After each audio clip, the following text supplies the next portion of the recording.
Okay बच्चों, हमने अभी फर्स्ट लॉ ऑफ थर्मोडायनेमिक्स किया। इसी फर्स्ट लॉ ऑफ थर्मोडायनेमिक्स के अंदर हमने दो प्रोसेस को पढ़ना है। पहला हमारा प्रोसेस है, उसे नाम देते हैं आइसोथर्मल प्रोसेस का, जो कि फर्स्ट लॉ को डिस्क्राइब करता है, जबकि सेकंड जो इसका सब टॉपिक है इसी प्रोसेस का वो है एडियाबैटिक प्रोसेस। ठीक है, अब हम स्टार्ट करने जा रहे हैं फर्स्ट जो प्रोसेस है हमारा फर्स्ट लॉ ऑफ थर्मोडायनेमिक्स के अंदर, जिसमें हमने पढ़ा कि जब हम हीट जो ऐड करते हैं तो इंटरनल एनर्जी इंक्रीज होती है सिस्टम की, और साथ में कोई ना कोई वर्क डन होता है। ठीक है, सिस्टम वर्क डन करता है actually on the surrounding.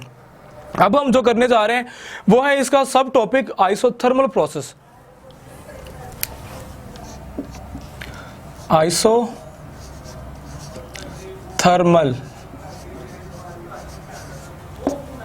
Process.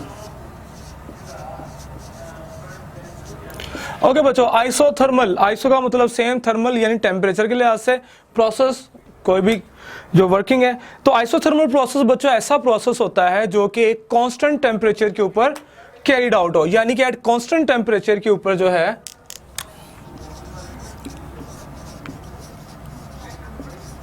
At constant temperature, at constant temperature के ऊपर जो है जो प्रोसेस होता है हमारा, जो प्रोसेस ऑफ कोई भी सिस्टम, गैसेस सिस्टम लेते हैं, लेट्स से कि हमारे पास आइडियल गैस है किसी भी सिलेंडर के अंदर, उसको अगर हम इस तरह मेंटेन रखते हैं, उसको जब हम हीट इसमें ऐड करते हैं तो उसकी इंटरनल एनर्जी तो इंक्रीज हो, लेकिन उसका टेम्परेचर इंक्रीज ना हो। ठीक है, उसका प्रेशर चेंज हो जाए, उसका वॉल्यूम चेंज हो जाए, तो ये एक्चुअली फुलफिल करता है बॉयल्स लॉ को। इसका कनेक्शन जो है बॉयल्स लॉ के साथ है। ओके बच्चों, so this process actually describes Boyle's law. Boyle's law को डिस्क्राइब करता है। बॉयल्स लॉ के अंदर ये होता है कि हमारा जो प्रेशर होता है वो इन्वर्सली प्रोपोर्शनल होता है किसके, वॉल्यूम के। ठीक है, जबकि हमने वहां पे प्रेशर जो और टेम्परेचर जो होता है एक्चुअली वो कांस्टेंट रखना होता है। So process, so students, isothermal process के अंदर अगर हम ग्राफिकली देखें तो graphically along the X axis, along the Y axis हम क्या करते हैं, एक्स एक्सिस हम वॉल्यूम लेते हैं, अलोंग द वाई एक्सिस हम प्रेशर लेते हैं। तो इनिशियली जो है हम कहते हैं इसका वॉल्यूम जो है इस पॉइंट के ऊपर है, फाइनल वॉल्यूम कहते हैं इस पॉइंट के ऊपर है। ठीक है, इनिशियल हमारे पास प्रेशर ये है, फाइनल प्रेशर हमारे पास ये है। ठीक है, तो इसमें एक्चुअली होना क्या है, आप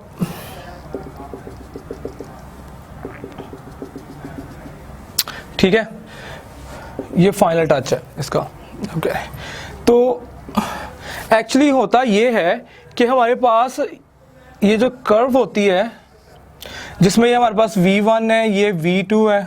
ठीक है, जबकि यहाँ पे ये प्रेशर P1 है इनिशियली और फाइनल प्रेशर हमारे पास P2 है। जब हमारा वॉल्यूम कम था, प्रेशर ज़्यादा था, वो प्रेशर कम हुआ तो वॉल्यूम क्या हो गया, ज़्यादा। तो ये जो कर्व है एक्चुअली ये कहलाती है आइसोथर्म कहलाती है, इसे नाम देते हैं आइसोथर्म का। और ये ग्राफ जो है एक्चुअली फुलफिल करता है किसको, आइडियल गैसेस को और बॉयल्स लॉ को।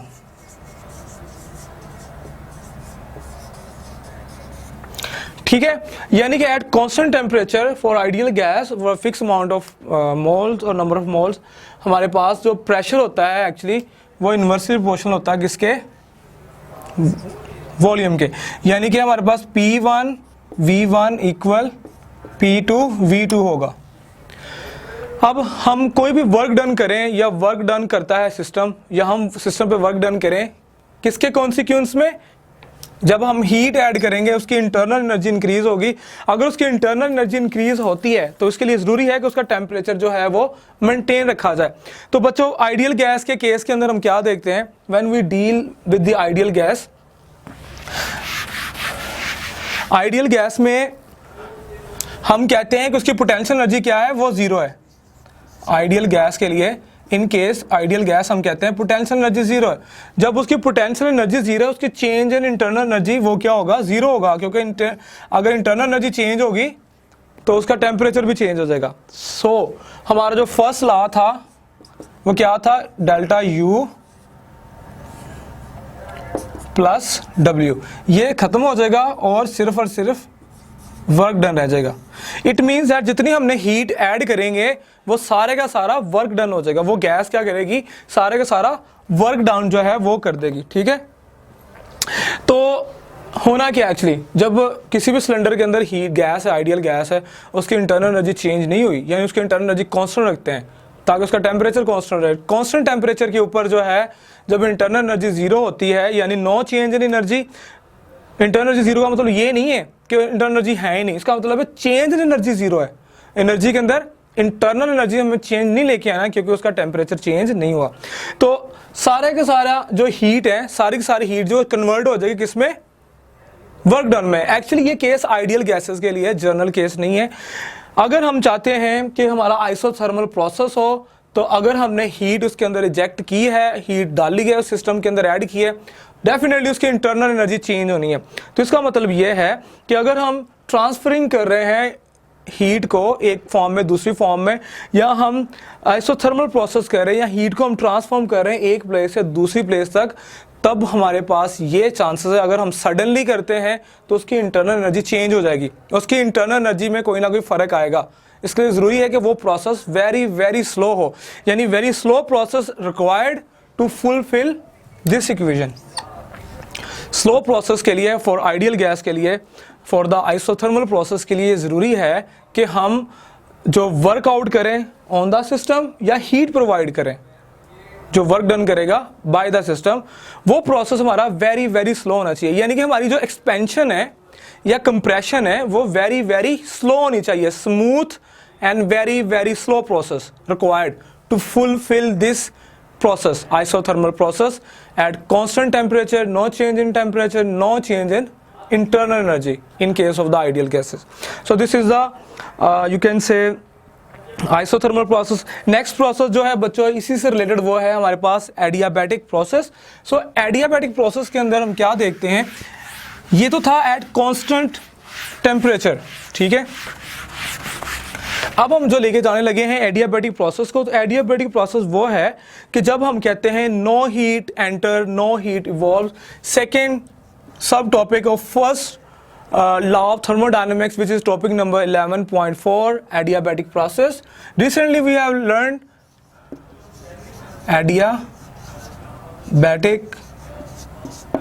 प्रोसेस। अभी हमने आइसोथर्मल प्रोसेस पढ़ा, ठीक है। तो एडियाबैटिक प्रोसेस क्या है बच्चों, एडियाबैटिक प्रोसेस ये है when no change in heat, no heat we can add or neither we can no we can add or neither we can, it means that neither we add the heat nor we eject, यानी कि ना ही हम heat को add करेंगे system के अंदर, यानी कि हीट जो है वो हमारे पास क्या हो जाएगी, जीरो हो जाएगी। इट मीन्स दैट जब ये जीरो हो जाएगी तो इक्वेशन हमारे पास क्या थी, del U plus this one. जब ये जीरो है it means zero equal del U, it means हमारे पास जो वर्क डन होगा वो नेगेटिव एनर्जी के इक्वल आ जाएगा, यानी चेंज इन एनर्जी हमारे पास नेगेटिव हो जाएगा।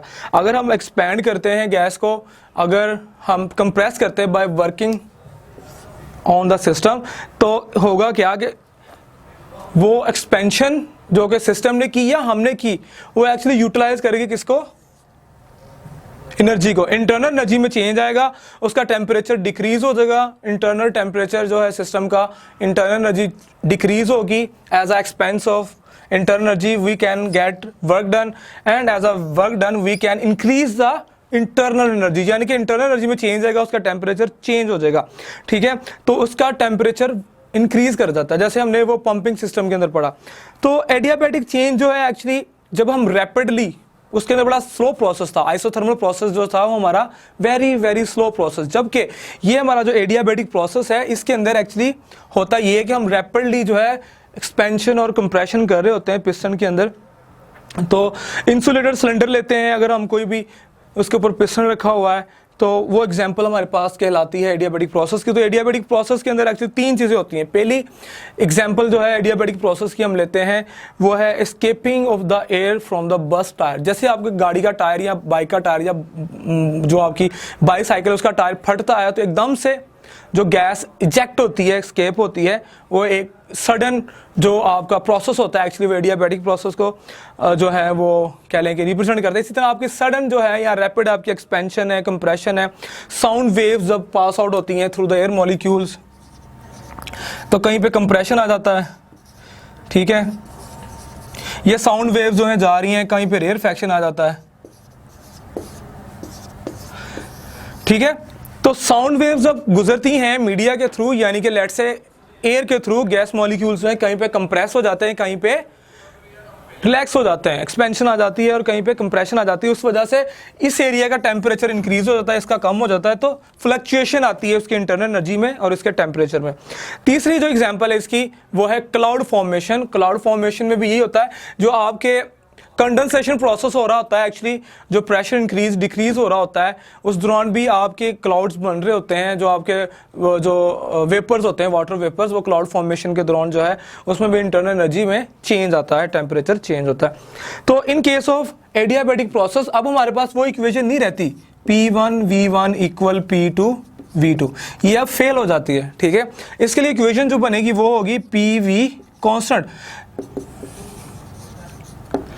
इसके ऊपर हम सम फैक्टर, ये जो इक्वेशन थी ये एक्चुअली डिस्क्राइब कर रही थी कि PV हमारे पास कांस्टेंट होता है, जो कि आइसोथर्मल प्रोसेस के लिए, बॉयल्स लॉ के लिए, जबकि एडियाबैटिक प्रोसेस में हम कोई ना कोई फैक्टर जो होता है वॉल्यूम के ऊपर जो है, क्योंकि कंप्रेशन और रेयरफेक्शन आना है, कंप्रेशन रिलैक्सेशन होनी है तो उसका वॉल्यूम चेंज होना, तो इस वॉल्यूम के ऊपर गैमा फैक्टर जो है एक्चुअली ये एक कांस्टेंट है, ये डिस्क्राइब करता है रेशो को, उस रेशो को जो कि हमारी मोलर स्पेसिफिक हीट होती है किसकी, गैसेस की, molar specific heat of gas at constant pressure to the molar specific heat at constant volume. यानी कि गैमा जो है एक्चुअली रेशो है molar specific heat at constant pressure over molar specific heat at constant volume, ठीक है बच्चों। तो ये गैमा फैक्टर जो है बताता है कि ये फैक्टर जो है एक्चुअली हमें यहाँ पे लैप्लाशियन फैक्टर जो है, लैप्लास ने ये डिस्क्राइब किया था, यहाँ पे जिक्र नहीं है उसका, उसको हमने यहाँ पे इंक्लूड करना है, इसके ऊपर फैक्टर लेना है, इसकी पावर के ऊपर वॉल्यूम की। तो बच्चों इस प्रोसेस के लिए अगर हम ग्राफ ड्रा करते हैं, एडियाबैटिक प्रोसेस का जो ग्राफ है वो उसी तरह आइसोथर्मल प्रोसेस के लिए है, लेकिन इसमें फ़र्क इतना है कि इसकी जो कर्व होती है वो थोड़ी सी स्टीप होती है as compared to the isothermal process. तो इसकी थोड़ी स्टीप होगी ऐसे करके, जबकि आइसोथर्मल प्रोसेस की ये थी, ये आइसोथर्मल था, ये हमारे पास किसकी होगी, एडियाबैटिक की, एडियाबैटिक।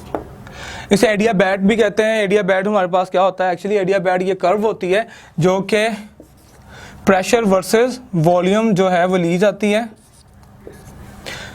इस तरफ प्रेशर है इस तरफ, तो इसकी थोड़ी सी स्टीप है, यानी कि यहाँ पे ये जो चीज़ शो कर रही है ये इतने वाली, कि हमारा जो प्रेशर जो चेंज हो रहा है एक्चुअली, बहुत ज़्यादा प्रेशर था तो वॉल्यूम बहुत ज़्यादा कम था, इतना ज़्यादा चेंज करते रहे कि हमने एक लोएस्ट वैल्यू पे लेके आए, तब जाके हमें इतना वॉल्यूम जो है इस पे हमें बहुत ज़्यादा प्रेशर जो है वो कह लें कि रिक्वायर्ड होता है ताकि हम उसमें चेंज लेके आए। यानी कि प्रेशर के अंदर सडन चेंज आता है तो वॉल्यूम के अंदर भी सडन चेंज आता है, ठीक है। एक्चुअली ये सडन प्रोसेस को जो एकदम से रैपिड प्रोसेस होता है ये उसको डिस्क्राइब कर रही है ये इक्वेशन जो है, और ये ग्राफ भी जो है उसको डिस्क्राइब करता है कि जो ये जो गैप आ रहा है, ये वाला गैप जो आइसोथर्मल प्रोसेस के और एडियाबैट यानी एडियाबैटिक प्रोसेस के दरमियान जो गैप है, एक्चुअली ये गैप जो है वो गैमा फैक्टर डिस्क्राइब कर रहा होता है, जो कि molar specific heat at constant pressure to the molar specific heat at constant volume होता है। So this is the adiabatic process.